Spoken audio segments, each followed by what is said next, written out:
Dylan is a student in Year 11 that is experiencing many behavioural and physical changes.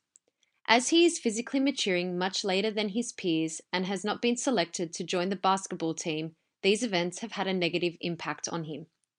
As a result, Dylan is declining in his academia, withdrawing from school, and has started to engage in risk-taking behaviour through the act of sensation seeking.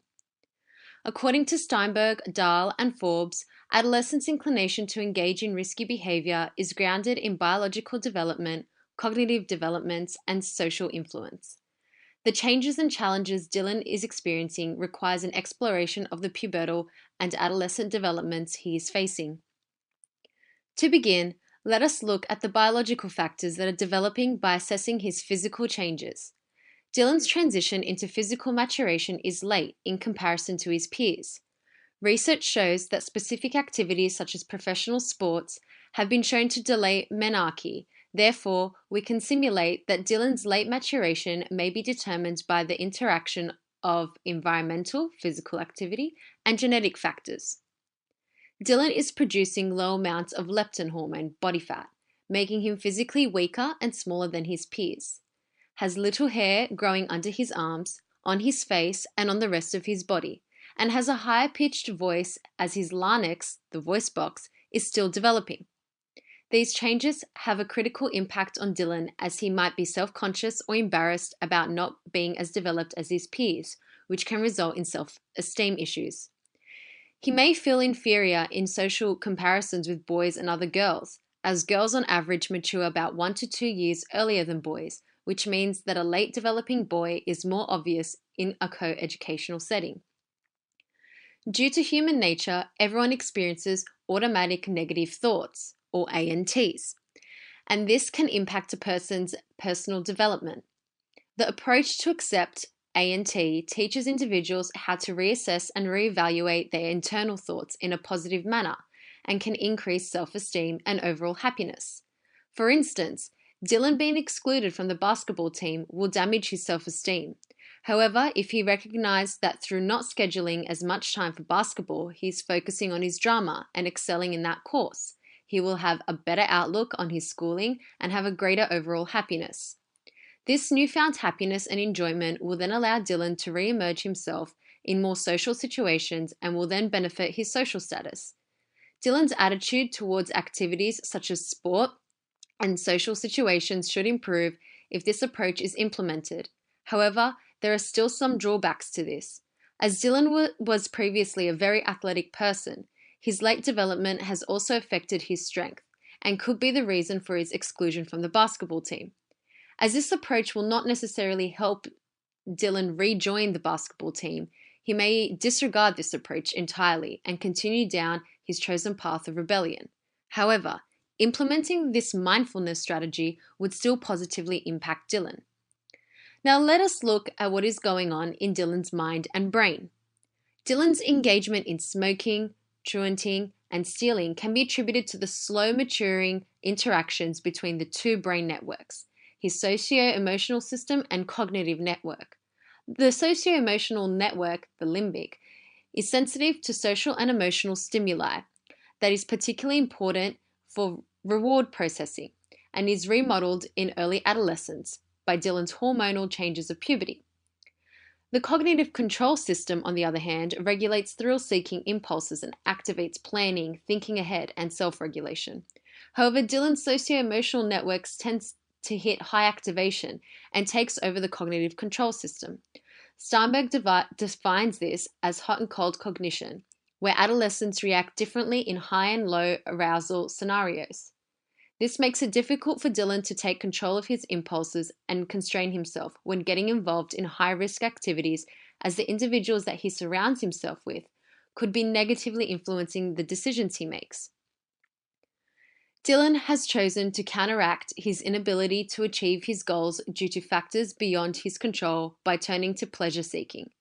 This is a natural tendency of adolescents, as it has been found that adolescents focus on managing their emotions and reducing tension, rather than trying to change a stressful situation.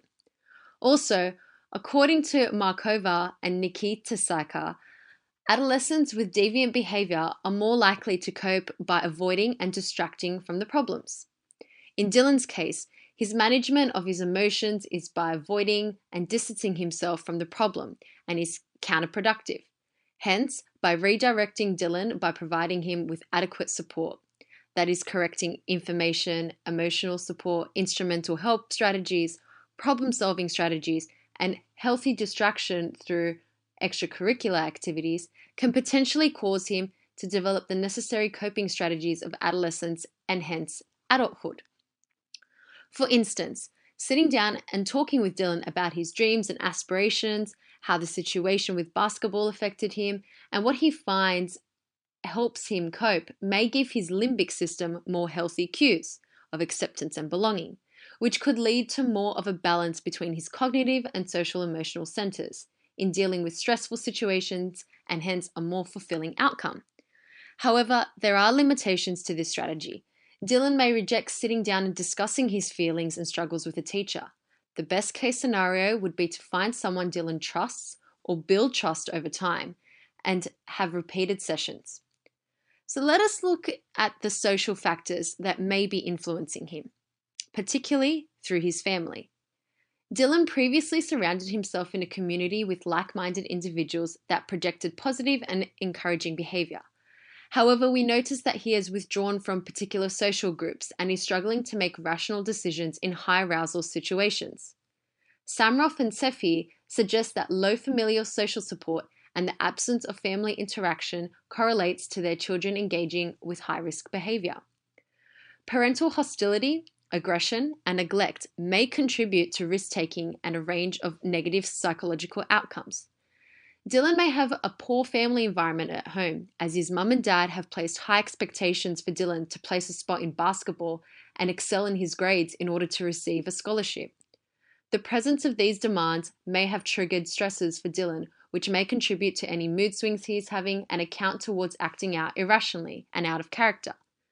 We suggest the following strategies that may assist Dylan and his parents in supporting and coping through these changes that he is experiencing.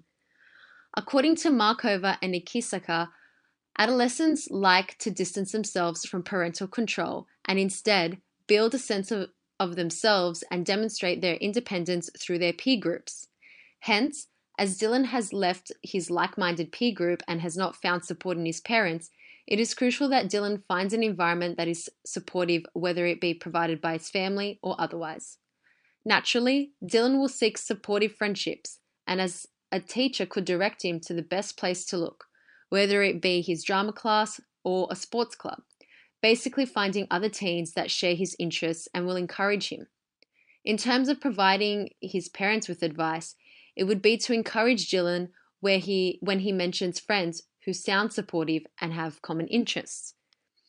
Allowing Dylan to make his own decision about who he wants to support is more effective than giving him more rules and taking away his independence he is striving to achieve. Dylan may not be honest about the friends he is making, which can be a negative, and may be pursuing deviant behaviors. Hence, involving the parents may be helpful in ensuring his home environment is supportive and healthy.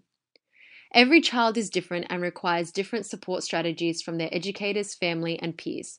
We believe that implementing the strategies discussed will positively impact Dylan and support him during his adolescent journey. Thank you. Hi there, my name is Natasha Stavreski and my KLAs are Society and Culture, Visual Arts and English.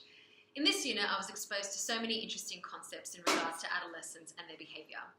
I quickly realised that although teachers may be educated and aware of the physical, social and cognitive changes their students are experiencing, the important thing for me as a secondary teacher would be to integrate my knowledge of these developmental processes from the unit and apply it to my teaching practice. It became evident that the theories, research and practices have impacted my teaching philosophy for the better. The cognitive and biological foundations were particularly useful to me as it helped me understand adolescent behaviour and think about responding to my students accordingly by fostering appropriate classroom experiences and implementing suitable strategies for teaching. Steinberg's hot and cold cognition experiments really struck a chord with me as it made me recognise that adolescent behaviour needs to be contextualised in order to implement the right strategies and practices. The different maturation rates of socio-emotional network and cognitive control system And the constant fluctuating hormones triggers the way that adolescents react to situations and the way they process information. So while my students will be dealing with all of this, I need to help and support them as much as I can. As an English lesson, for example, I can start by being aware of the cognitive load my students are capable of processing, recognizing the limits of the short and long-term memory and minimizing cognitive burdens. This can be done by not oversupplying content. If my students were learning about speeches, I can reduce the content in a subtopic such as persuasive language. I can teach the required content by displaying examples of persuasive meta-language and their effects on the screen, and integrate information to reduce redundancy and split attention. Vygotsky's theory of scaffolding and zone of proximal development has influenced this teaching method, as I would implement students to complete this task using scaffolding and decreasing assistance as they become more and more competent. Additionally, as a teacher, it is so important for me to be aware of the biological, psychological factors that influence students to risk-taking. Implementing the GRIP method and working collaboratively and confidently with students from parent-carer will assist me in working towards being a supportive and inspiring mentor to my students. Hi there, my name is Fahim. I'm doing Masters of Education STEM, so my key learning areas would be mainly science and math. I want to share about what I've learned from the course Adolescence. And I feel there's a lot that have changed in the way I think, and a couple of things that are definitely going to change in the way my pedagogy would look within the classroom. So just to start, I would like to say I did have in the back of my mind a view on adolescence as a phase of storm and stress. Which I no longer believe that, which I think is really good. It could be a phase that's full of potential to affect the students. And I think there's definitely truth to giving them responsibilities in order to teach them how to trust themselves and gain more skills. The two things that I've learned that I feel is really going to affect my pedagogy, the first one is the difference between cold and hot cognition.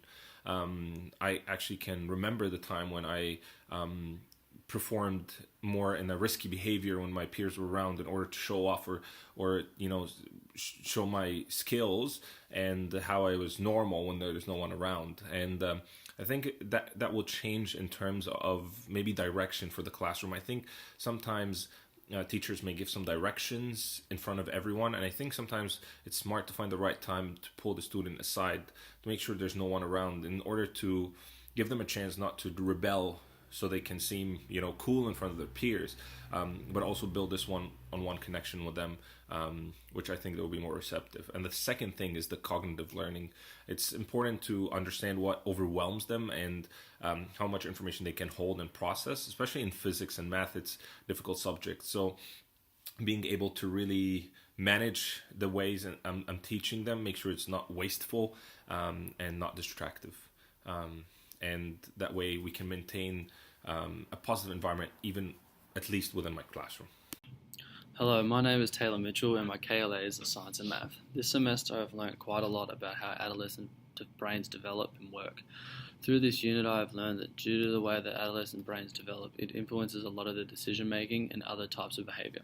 For example, Steinberg's concept of hot and cold cognition relates to how adolescents use their frontal lobe to make decisions depending on the situation they're in. With my understanding of this theory, I will now understand that there will be reasons for my students' behavior, and I will hopefully be able to use this knowledge to better control my class.